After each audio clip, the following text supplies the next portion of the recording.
Sejam bem-vindos à TV Púlpito do Sertão Reformado.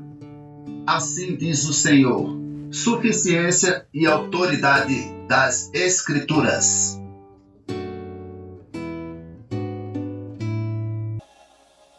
Amém. 2 Timóteo capítulo 3, o versículo 16, um texto clássico quando o assunto é a doutrina das Escrituras. Estamos com essa breve série, Assim diz o Senhor, a autoridade suficiente das Escrituras, uma exposição do primeiro capítulo da Confissão de Fé de Westminster. E o texto de 2 Timóteo, capítulo 3, versículo 16, ele é clássico. Todo professor de seminário vai iniciar a aula de bibliologia, que é uma das disciplinas, uma das cadeiras da teologia sistemática. Muitos começam com esse texto. Vamos ler juntos? Toda a Escritura é e útil para o ensino, a repreensão, para a correção, para a educação na justiça. O 17 agora. Fim de que o homem de Deus seja perfeito e perfeitamente habilitado para toda boa obra. Como já dissemos, iniciamos há 8 dias a série breve, Assim diz o Senhor. A autoridade e suficiência das Escrituras. Relembramos um pouquinho há 8 dias o pano de fundo histórico da Confissão de Fé de Westminster, que é uma declaração de fé escrita das igrejas reformadas. Não vamos aqui recapitular, vamos direto agora ao texto. O primeiro capítulo da Confissão de Fé de Westminster. Nós resumimos o primeiro capítulo há 8 dias, assim encerramos a reunião, dizendo o quê? Como poderíamos resumir o primeiro capítulo da Confissão de Fé de Westminster, da nossa declaração oficial, declaração de fé oficial. Qual seria o resumo? Sola Escritura e tota Escritura é a nossa única regra de fé e prática.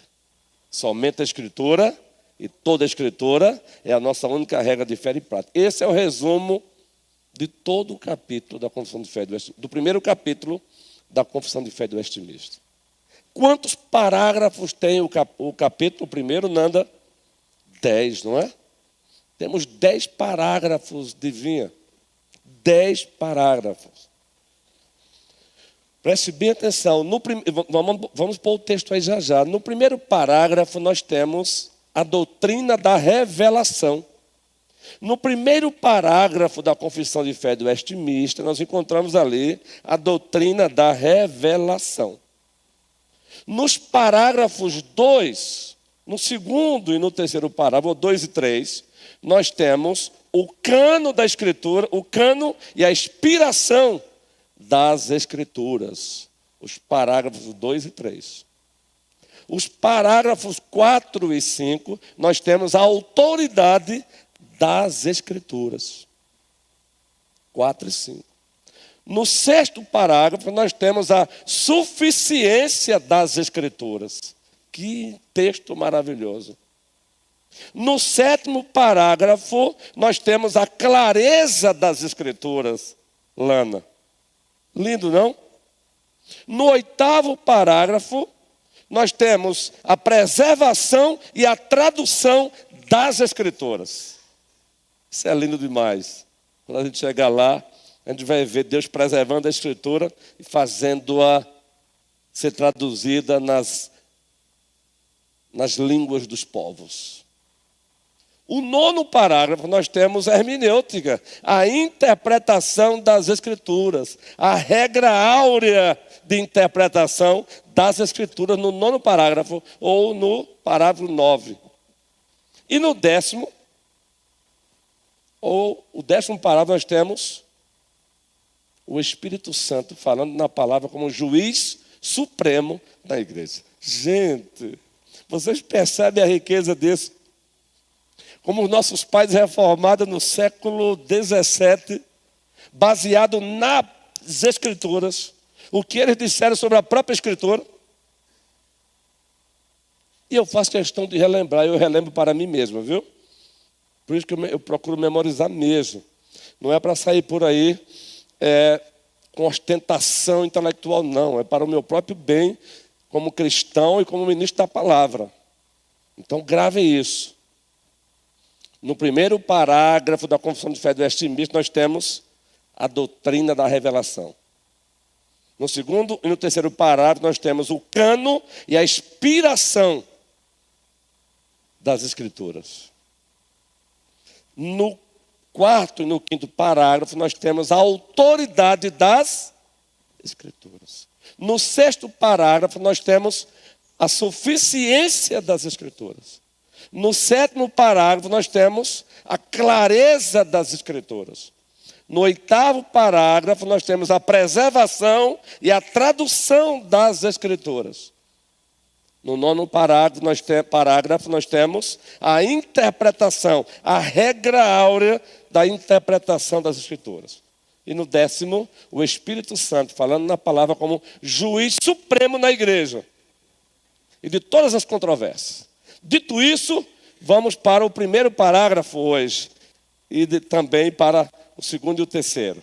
Primeiro parágrafo, nós temos aí a nossa sonoplastia com um texto aí, que vocês já conhecem. Nós vamos providenciar novamente para aqueles que chegaram na hora certa os novos símbolos de fé de bolso. É porque a editora está esgotada. Gente, observem o texto. Vamos ler juntos? Aí nós temos o primeiro parágrafo da confissão, do primeiro capítulo, a doutrina da revelação. Então vamos ler juntos. Ainda que a luz da natureza e as obras da criação e da providência de tal modo manifestem o quê? A bondade, a sabedoria e o poder de Deus, que os homens ficam inexcusáveis ou indesculpáveis, contudo, não são suficientes para dar aquele conhecimento de Deus e da sua vontade, ênfase necessário para a salvação. Ponto, vírgula, aí termina uma parte da revelação, um aspecto da revelação. Continuação. Por isso foi o Senhor servido em diversos tempos e diferentes modos revelar-se e declarar à sua igreja aquela sua vontade. E depois, para melhor preservação e propagação da verdade, para o mais seguro estabelecimento e conforto da igreja, contra a corrupção da carne e malícia de Satanás e do mundo, foi igualmente servido fazê-la escrever toda. Isto torna indispensável a Escritura Sagrada, tendo cessado aqueles antigos modos de revelar a Deus a sua vontade ao seu povo. Que riqueza! Só no primeiro parágrafo nós temos uma riqueza. E nós temos aí a doutrina da revelação. A doutrina da revelação consiste em Deus se desnudar para a humanidade. Uma definição bem simples. Um conceito dado. Explica aí, revelação, doutrina da revelação. É Deus se desnudando para a humanidade. Humanidade que Ele mesmo a trouxe à existência. É Deus se dando a conhecer a humanidade. Beleza? Esse é um conceito bem simples de revelação. É o próprio Deus se fazendo conhecido. Se desnudando. É Ele abrindo a cortina para que a humanidade o veja, o enxergue. Entendeu, Caio? É o que nós encontramos nesse primeiro parágrafo. Só que a doutrina da revelação, ela tem dois aspectos. Tem uma coisinha no teu nariz.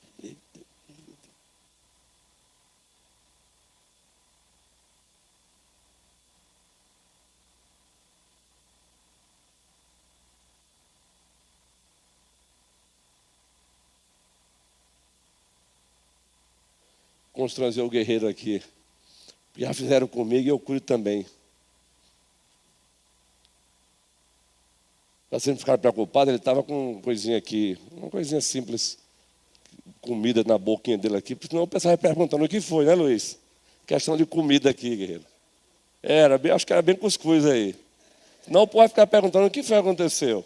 A questão de comida nele aqui, e eu preciso protegê-lo. A revelação tem dois aspectos. Ela tem o quê? Revelação geral e do outro lado revelação especial. Revelação geral, revelação especial. Onde é que nós encontramos aí nesse primeiro parágrafo a revelação geral? No primeiro ponto e vírgula. Aí, ó. Ainda que a luz da natureza e as obras da criação e da providência de Deus, de tal modo manifeste a bondade, a sabedoria e o poder de Deus, que os homens ficam inexcusáveis ou indesculpáveis, contudo não são suficientes para dar aquele conhecimento de Deus e da sua vontade necessário para a salvação. Ponto, vírgula. Aí nós temos a revelação geral, ou alguns chamam de natural. Ou seja, Deus começa se dando a conhecer através da consciência que Ele deu ao homem, é chamado aí de razão da natureza. Consciência, o que mais diz o texto? As obras da criação e da providência. Veja como os homens eram profundos e simples ao mesmo tempo.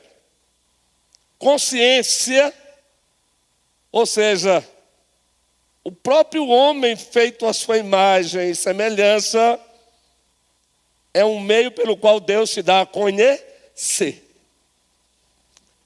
As obras da criação, matéria inanimada. A macrocriação, a microcriação, os macrocosmos, o cosmo e o microcosmos. Tudo que existe. Até mesmo aquilo que os cientistas ainda não conseguiram detectar e jamais vão detectar. Então Deus dá a conhecer, vejam, através da consciência do ser humano. Onde é que está isso, pastor? Baseado na Escritura. Vou mostrar já, vocês já sabem. Através das obras da criação.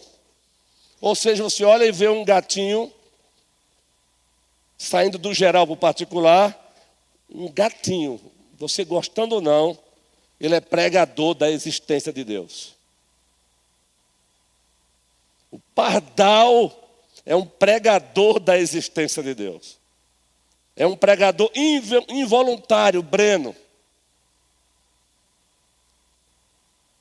O pardalzinho pelo qual passamos. E a obra da providência, que é justamente Deus, sustentando, preservando, cooperando e governando o que Ele criou. Através disso, Ele manifesta a sua bondade, sabedoria e poder.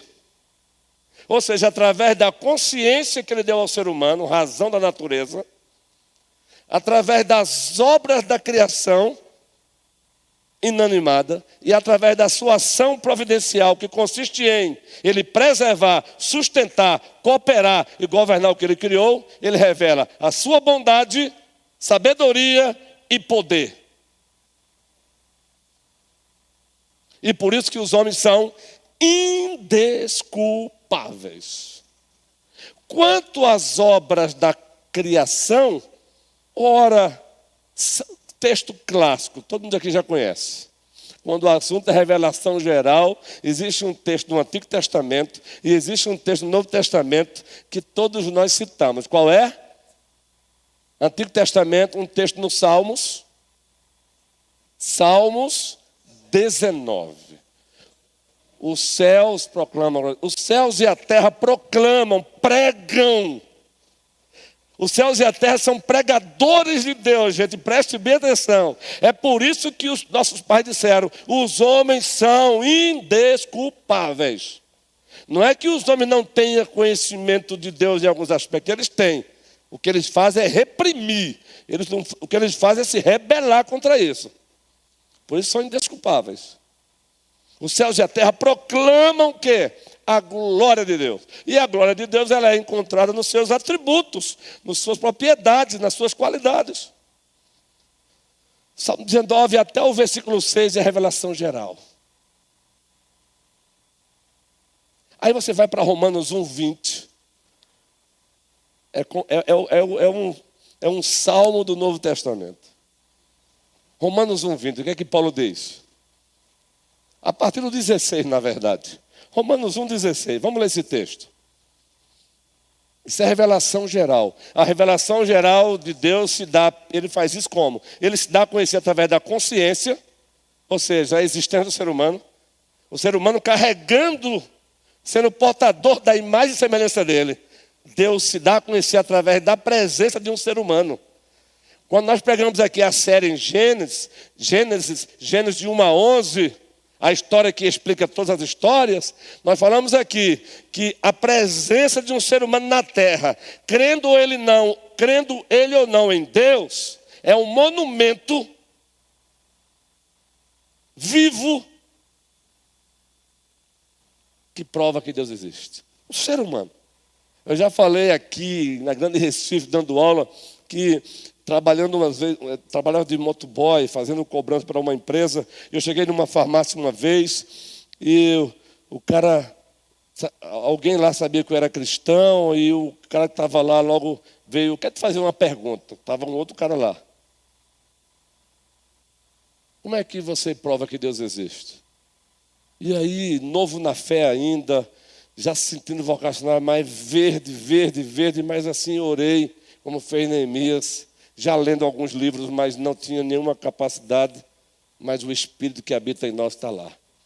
Aí tinha um espelho ali na farmácia e eu disse, vou te responder com uma outra pergunta.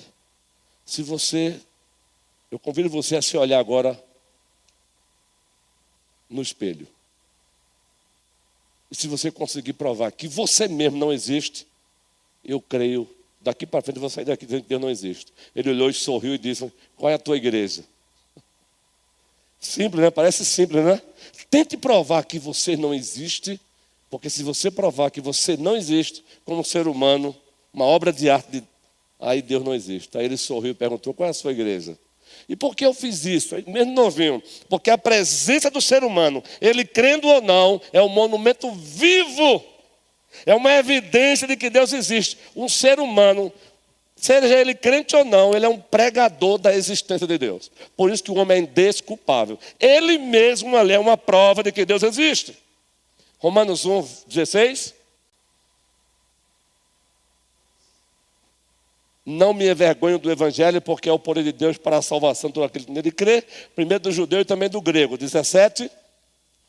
Visto que a justiça de Deus se revela no Evangelho, de fé em fé, como está escrito, o justo viverá por... A ira de Deus se revela do céu contra quem?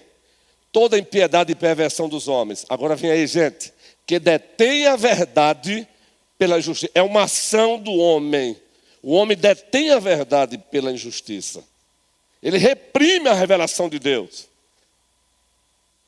Aí agora veja o 19. Porquanto o que de Deus se pode conhecer é manifesto entre eles. Razão? Porque Deus lhes manifestou. Deus lhe manifestou através de quê? Consciência, as obras da criação e da providência. Porque os atributos invisíveis de Deus, assim o seu eterno poder, como também a sua própria divindade, claramente se reconhece desde o princípio, não é, Cléo? Do mundo, sendo percebido todos juntos, por meio das coisas que foram criadas. Tais homens são, por isso, os nossos pais reformados, no primeiro parágrafo do primeiro capítulo da Confissão de Fé do Westminster, usaram como base para escrever esse parágrafo aonde? Está aí, gente. Antigo e Novo Testamento. Os homens são indesculpáveis por isso. Todo dia os céus e a terra proclamam para a humanidade, Deus existe, Deus existe. Deus existe. Todo dia os céus e a terra proclamam: Deus é bom, Deus é bom, Deus é bom, Deus é bom. Todo dia os céus e a terra proclamam: Deus é sábio, Deus é sábio, Deus é sábio. Todo dia os céus e a terra proclamam: Deus é poderoso, Deus é poderoso, Deus é poderoso. Mas o que é que o homem faz? Retém. Ele resiste. Por isso que a ira de Deus desce do céu e descerá no porvir. Entenderam, gente? Isso é revelação geral. Nós não vamos aqui aprofundar muito, porque o propósito não é esse também. Mas nós falamos a consciência. E a consciência? Pastor, e o ser humano? Tem base bíblica para dizer que o ser humano, a presença dele prega, ele crendo ou não, a presença involuntariamente. O ímpio e o crente, mesmo involuntariamente, só a presença do ser humano ali, seja uma criança ou seja uma terceira idade, já é proclamação de que Deus existe. É por isso que somos mais e mais responsáveis diante dele. Romanos capítulo 2, vamos lá? Romanos capítulo 2. Romanos, o capítulo 2. Vamos ler esse texto aí, necessário para todos nós. Romanos, o capítulo 2. A partir do primeiro versículo, mas para não ficar em virtude do tempo, eu quero adiantar alguns. Vamos ler o primeiro versículo primeiro, vamos lá. Todos juntos, por favor. Portanto,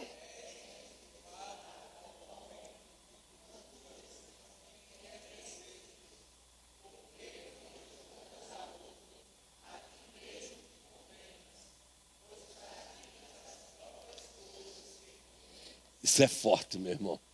Portanto, és indesculpável, ó homem, quando julgas, quem quer que sejas, porque no que julgas a outro, a ti mesmo te condenas, pois praticas as próprias coisas que condenas. Aí você dá um salto para o versículo 14. Dá um salto para o versículo 14 e observe que teologia da revelação profunda aí. Vamos ler juntos? Quando, pois, os gentios, quem são os gentios aí? Na mente do apóstolo Paulo, primeiro século, os não-judeus. Mas também agora já na aplicação estendida, os não-crentes. Quando, pois, os gentios que não têm a lei, que lei? A lei que Deus revelou a quem? Aos judeus, à igreja veterotestamentária. Procedem por natureza de conformidade com a lei. Não tendo lei, porque Deus não revelou a eles diretamente. Servem ele de lei para si? Serve ele de lei para si? Irmãos, o que Paulo está dizendo em outras palavras, é por isso que você tem um juiz no âmbito civil, mesmo ímpio, tentando fazer justiça, porque ele carrega, apesar de ter a imagem de Deus nele maculada por conta do pecado, ainda há um senso ali de justiça. Então o que Paulo está dizendo é: o gentio, até o não crente, ele prova que Deus existe. Mas o versículo 15. Estes mostram, quem? Os gentios, a norma da lei gravada no seu. Quando foi que a norma da lei, vocês já pararam para pensar nisso? A lei moral que foi dada depois da queda, ela só passou a existir depois da queda? Perguntinha aí, com exceção dos oficiais. Atento para isso. A lei moral, ela passou a existir depois da queda? Não. Ao criar o ser humano, o Senhor Deus, ao fazer o homem à sua imagem e semelhança, estava ali imprimida no coração do homem a lei moral. Claro, com alguns aspectos que seriam só depois queda, né? Mas está ali. É o que Paulo está dizendo, olha, estes mostram a norma da lei gravada no seu coração. Quando foi que a norma da lei foi gravada no coração do ser humano? Quando Deus o trouxe à existência, a sua imagem e semelhança, gente. É por isso que você vê a população diante de um homem que violentou uma criança, uma população que não está nem aí para Deus. Você vê ela com uma plaquinha, o quê? Justiça, é ou não é, gente? Justiça, justiça, não está nem aí para Deus, mas justiça, justiça. Querido, Deus é Deus. Os homens são indesculpáveis por conta disso. Está aí, ó. Deus se dá a conhecer através da revelação geral. E o que é a revelação geral? A própria razão que ele deu ao homem. O homem, a presença do homem. O que mais? As obras da criação. O rio, os mares, os peixes, as baleias. E o que mais? E a obra da providência. Aí você quer um texto, não vou ler esse texto aqui não. Um texto que fala da ação da providência de Deus. O que é a providência de Deus? É a ação dele em sustentar, preservar, cooperar e governar tudo que ele criou. Aliás, se não fosse a ação da providência de Deus, você não estaria aqui. Nós não estaríamos aqui. O mundo não estaria aqui. Salmo 104. Eu só quero ler uns 2, 3 versículos do Salmo 104. Vamos lá. Salmo 104. Esse salmo é um salmo que narra a ação da providência de Deus. Gente, até para evangelizar você precisa tomar conhecimento disso. Nós temos pontes de contato através da revelação geral. E a gente fica às vezes, como eu posso evangelizar? Salmo 104. Vejam aí. Interessante que ele está logo depois do 103, né? Eles são ligadinhos. O primeiro versículo. Bendiga minha alma ao Senhor. Senhor Deus meu, como tu és, estás revestido de glória e... Agora o versículo 5. Lançaste os fundamentos para que ela não se... Isso. Agora observe, só adiantando o versículo. Versículo 10. Ato da providência de Deus. Versículo 10. Juntos. Tu fazes rebentar fontes, cujas águas correm entre os... Dão de beber a todos os animais do campo. Os jumentos selvagens matam a sua... Gente, isso é demais. O 13. Do alto de tua morada regas os montes. A terra farta-se do fruto de tuas obras. Faz crescer a relva para os animais e as plantas que o ser humano cultiva, para que da terra tire o vinho que alegra o coração, o azeite que lhe dá brilho ao rosto e o pão que lhe sustém as forças. E aí o salmista continua descrevendo a ação providencial de Deus. Ele preservando, sustentando, cooperando e governando o universo. Eu quero dizer que você só tem pão na sua casa. Ah, pastor, porque alguém plantou. Mas só frutificou, porque o Deus da providência continua tornando a terra fértil. Isso é revelação geral, gente. Mateus, na hora de evangelizar, veja que ponto de contato. Chama o teu amigo para olhar para a natureza, começa por aí. Não chega já no confronto, não. Chega chamando ele para contemplar. Nós ficamos boquiabertos com as ferramentas oriundas da tecnologia e devemos ficar mesmo. Eu acho legal, eu também fico. Mas nos esquecemos que antes de tudo isso tem a matéria-prima que Deus deixou. Chama o teu amigo não crente para contemplar o rio. Chama para contemplar um pardal. Chama para contemplar. Queridos, a ciência comprova que tudo que é necessário para a vida na terra tem nos mínimos detalhes. Tudo que é necessário, a ciência prova, para a vida na terra, e se um detalhezinho desse for tirado, não é possível ter vida humana na terra. Vida nenhuma. Quem fez isso? Big Bang? Não. Haja luz, ex nihilo, do nada tudo fez. Disse Deus, haja luz e houve luz. Louvado seja o Senhor. A expressão em latim é ex nihilo, do nada tudo fez pela sua palavra. Todo dia Deus tem se dado a conhecer para os petrolinenses. E a igreja tem que sair e dizer isso para eles. Mas pastor, essa é a primeira parte, não é? Mas o senhor percebe que lá diz que essa revelação geral, ela não é suficiente para salvação. Por quê? Por conta da queda. Aí, põe o texto aí novamente, gente. Vamos para o outro aspecto da revelação. A revelação especial. Você pode chamar de revelação salvífica.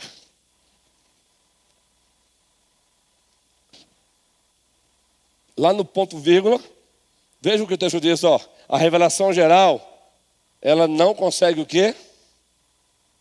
Ela não consegue dar o conhecimento da vontade de Deus que é necessária para a salvação. Ou seja, ela é insuficiente para salvar o ser humano por conta da queda. Não é por conta dela mesma, não é por conta da queda. Aí agora vai entrar o outro aspecto da doutrina da revelação, revelação especial ou salvadora. Vamos ler juntos? Por isso foi o Senhor servido em diversos tempos, em diferentes modos. Eu vou lendo esse texto, eu vou lembrando dos textos bíblicos. Você também, né? Ó, em diferentes tempos, diferentes modos, revelar-se e declarar a sua igreja aquela qual? Aquela vontade salvadora, aquela sua vontade. Aí começa. E depois, para a melhor preservação e propagação da verdade, o que ele fez? Para o mais seguro estabelecimento e conforto da igreja, contra a corrupção da carne e malícia de Satanás e do mundo, foi igualmente servido fazê-la escrever. Toda. Isto torna indispensável a Escritura Sagrada, tendo cessado aqueles antigos modos de revelar a Deus a sua vontade ao seu povo. Aí você tem agora a última parte do primeiro parágrafo, revelação especial. E você precisa notar uma coisa, o texto começa assim. Decidiu o Senhor, aprove ao Senhor, revelar-se. A força está aí, gente. E é uma revelação salvadora. É uma revelação redentora. É uma revelação libertadora. É uma revelação para restauradora. Para restaurar. Porque entre Gênesis 1 e 2 e 4 para lá tem a queda. A pior tragédia que aconteceu debaixo do sol. A pior. Agora, um detalhezinho aqui para você não ficar perturbado. Então quer dizer que Deus ousou falar diretamente com o homem apenas pós-queda?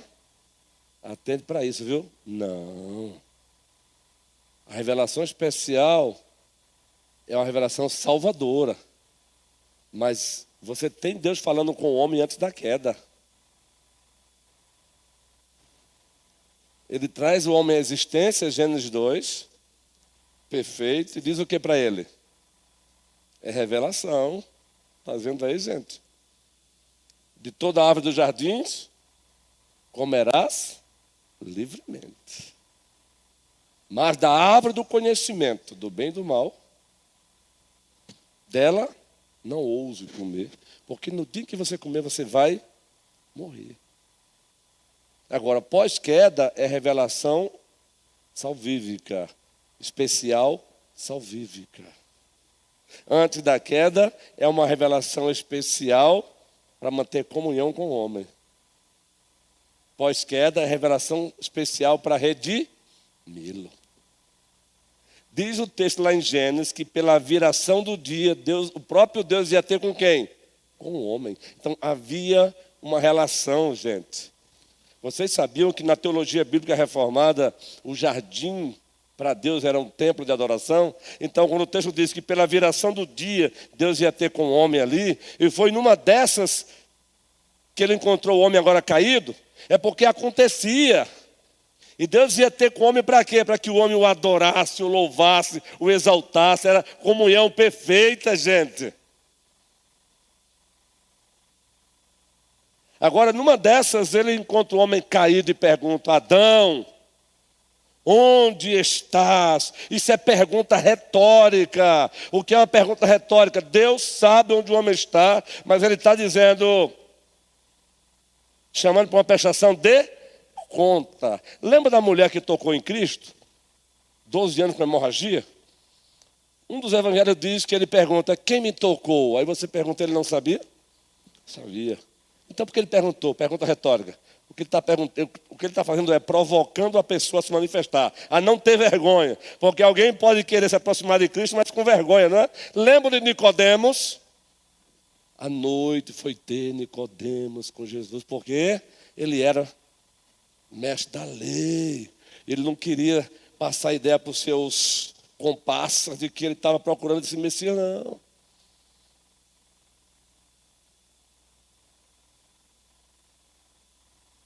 Aí você vai para o Salmo também 19, a partir do versículo 7. Você tem lá o Salmo falando sobre a revelação salvadora. Vamos lá o texto aí. A última parte do Salmo 19 é a revelação salvadora de Deus, redentora de Deus.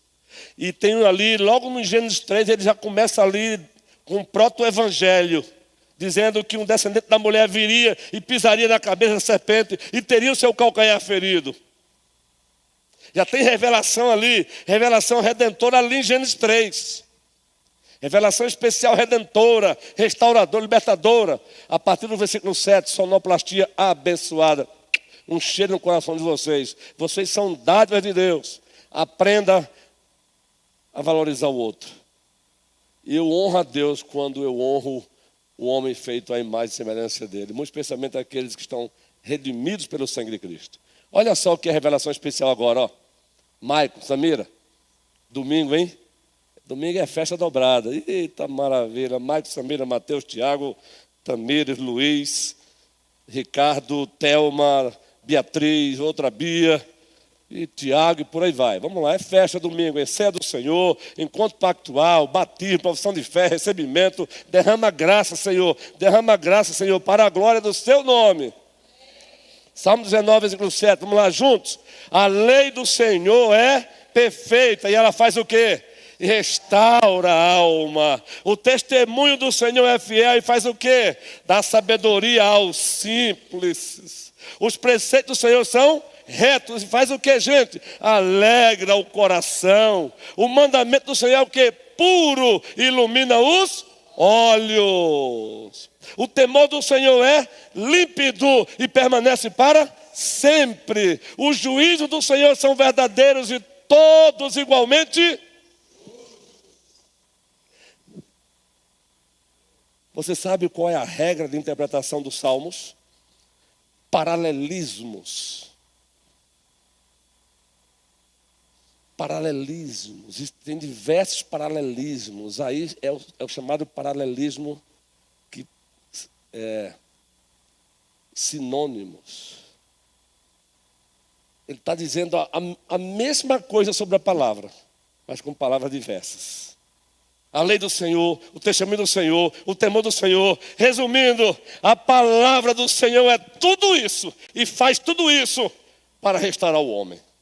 Isso é paralelismo, sinônimo.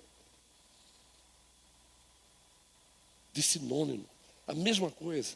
Tem paralelismo antitético, quando diz o contrário. Tem paralelismo de conclusão, quando ele vai e conclui. Aí não, aí ele está repetindo. Lembra quando Cristo disse: amarás o Senhor teu Deus de todo o teu? E o que mais? E todo o que mais? Isso é paralelismo enfático. O Senhor Jesus, ele não está dizendo que o homem é um monte de departamentalizado, não. Ele está dizendo ame com todo o teu ser. Mas para dizer isso, a língua é rica. Aí ele diz, com isso, com aquilo outro. Resumindo, ame a Deus com todo o teu ser. A revelação especial e salvadora é isso aí. Só que a gente foi lá, eu queria que vocês fossem lá para o Novo Testamento, para caminhar, para encerrar por hoje. para não esgotar. Tem 6 minutos ainda, por hora que eu estabeleci. Vamos para o Novo Testamento. Mais uma vez, Romanos 1,16. Veja só Romanos 1,16. Pois não me envergonho do que, gente? Evangelho. Porque é o que o Evangelho? Para a salvação de todo aquele que nele, primeiro e também o que é o Evangelho? Uma linguagem bem simples, Guilherme, querido. Gustavo, João. O que é o Evangelho? Eu sei que vocês sabem. Eu vou dizer só para que vocês não precisem falar. Boas, novas, salvação. Euangélio no grego. Euangélio.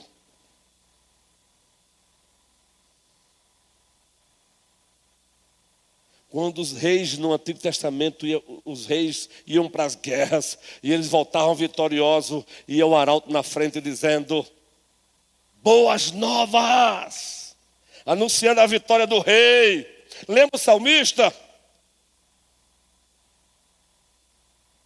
Abram o quê? Os portais eternos, para que entre o rei. Quem é o rei da glória? O Senhor dos exércitos. Ele é o rei da glória. Então, boas novas é isso, guerreiro. E quem é o arauto do Senhor hoje? Quem é a arauta do Senhor hoje, no feminino, para anunciar o Evangelho? Essas boas novas de redenção, essa revelação especial salvadora, a igreja.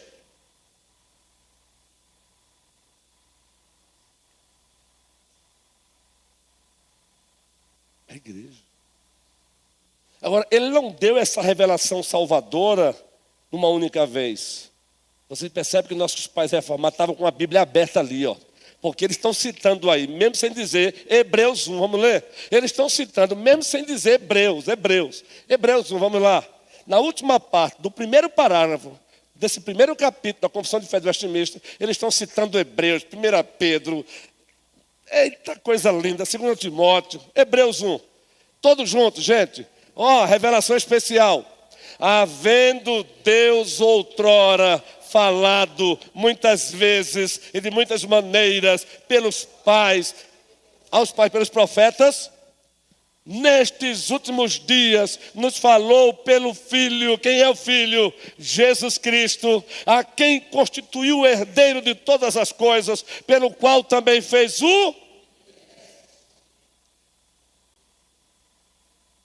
Um dia ele quebrou o silêncio, e ainda bem que ele resolveu quebrar esse silêncio e nos dar a revelação salvadora, porque se ele não tivesse feito isso, ai de nós. Mas ele fez isso progressivamente, é uma característica da revelação, ela é progressiva. Manu, Lana, ele foi dando, e também ele usou diversas maneiras, sonhos, visões, escreveu diretamente nas tábuas da lei, profetas, teofanias, cristofanias. E falar nisso, Daniel 4 sermão da série, o preço é alto para quem ignora Deus. Daniel 4, viu? Convida o teu amigo não crente para vir. Convida. Neste mês de julho tem um dia do amigo. Convida o teu amigo. Porque o trabalho, a pregação do domingo vai ser para crente e não crente também. O preço é alto para quem ignora Deus. No capítulo 4 você vai ver Nabucodonosor ignorando mais uma vez uma revelação salvadora de Deus para a vida dele. Mas ainda bem que no próprio texto, o Deus da esperança, ele entra com esperança e com restauração. Domingo. Só para adiantar, lê o texto em casa que ajuda o pastor na pregação.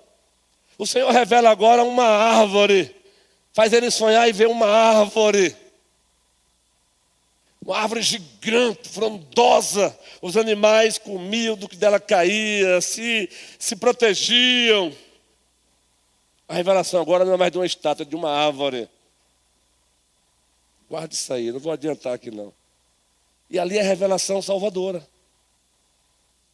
E ali é a revelação salvífica. A gente, não bote Deus numa caixinha de fósforo. Você parou para pensar que em Daniel 2, ele falou com um rei pagão através de um sonho?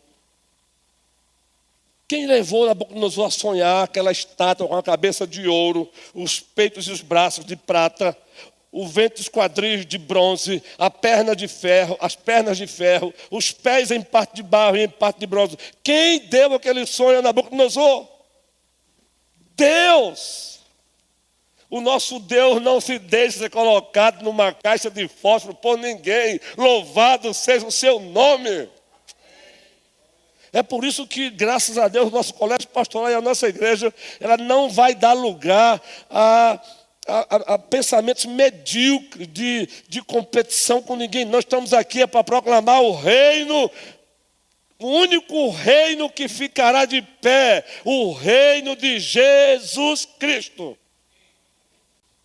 E como bem disse o presbítero Humberto, algumas coisas que estão no nosso conselho, a gente não expõe o que nós conversamos no conselho, porque é só para o conselho e é sigiloso. Mas o que eu vou dizer aqui agora é porque é algo agradável. Ele compartilhou lá que graças a Deus eu preparo a liturgia e ele tem a incumbência de colocar os hinos. E junto com o Ministério de Canto também escolheu os cantos que ele colocou lá. O domingo vai ser tão bênção que eu escolhi todos os cânticos e hinos voltados para domingo que vai ser. E é isso mesmo, guerreiro. Deus tem abençoado esta igreja, então ela não pode perder o foco. Ei, todo mundo vigilante. Porque o Deus que deu a revelação especial para redimir, para salvar, Ele tem derramado abundante graça sobre esta igreja. Agora fique vigilantes. Vigie. Porque quando mais uma igreja vive para a glória de Deus, mais atacada ela será. Todo mundo tem a responsabilidade de vigiar. Isso é revelação especial. Então você tem no primeiro parágrafo a doutrina da revelação. A revelação geral e a revelação. Só que, queridos, passei um minuto. O texto diz que para preservação e propagação da verdade, para consolo da igreja e contra as armadilhas da carne, do mundo do diabo, para proteger a revelação dele, das obras da carne, do mundo e do diabo, o texto diz que ele fez o quê? Fazê-la escrever toda. Ele é perfeito. Ele fez com que a sua revelação fosse escrita, livrando-a das obras da carne. Com ela escrita, os homens deturpam ainda hoje? Imagina se não fosse escrita. Para livrar do mundo, para livrar do diabo, para o consolo da igreja, para a preservação e propagação da verdade. Ele fez com que ela fosse escrita. Aí no próximo, quinta-feira, entrando no parágrafo 2 e 3, aí vamos ver esse processo de escrita, cano e inspiração da Escritura. Eu só quero encerrar dizendo para você uma coisa, em nome de Jesus Cristo. Coma esse livro, mastigue, se alimente. Eu vi um colega esses dias, eu também preciso ser me alimentado, meu irmão, tanto lendo, estudando, mas ouvindo meus colegas também. Eu preciso, sou ovelha também. Antes de exercer o pastorado, eu sou ovelha também. E aqui eu boto alguns colegas que amam a Escritura. E esses dias eu ouvi um dizendo assim, achei massa a ideia. E eu fiz com essa aqui. Nós estamos na era de maratonar séries de filmes. Netflix, Amazon Prime e tudo mais. Não vou citar isso aqui para censurar você, não. Mas eu quero só que você reflita. Por que ninguém ousa maratonar a leitura da Bíblia? Que tal você também maratonar, acima de tudo, a leitura das Escrituras? Eu vou maratonar esse mês a leitura de Mateus. Só vou parar quando eu terminar. E eu não vou entrar, que mês é esse? Julho, não é? Eu não vou entrar o mês de agosto sem terminar de ler Mateus. Maratona a Escritura. E eu pensando, meu Deus, é verdade. Quem é que ousa maratonar a vida de oração? A igreja orando. Mães de joelhos, filhos de... Uma igreja de joelho, uma igreja de pé. Uma igreja de joelho, meu irmão, é Deus agindo, é Deus abrindo as comportas dos céus, é Deus tirando pessoas das trevas para a luz. Ele não precisa das nossas orações, mas Ele decidiu nos abençoar por meio da oração. Ele estabeleceu, Ele é soberano. Então valorize a palavra, maratone a palavra, escolha Mateus e leia, garotos. Em o nome de Cristo, leia, maratone. Vai lá, cuidado só com a série. Faça a sua maratona de série, mas cuidado com a série. Agora, muito mais, maratone a leitura da Bíblia. Enche a tua alma com as Escrituras. A lei do Senhor é perfeita e restaura a alma. De tal maneira que você se torne uma Bíblia ambulante.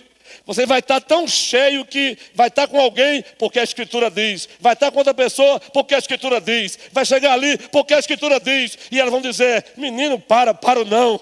Você está cheio demais, eu estou cheio de Deus, da palavra de Deus, sendo luz. Que Deus nos abençoe.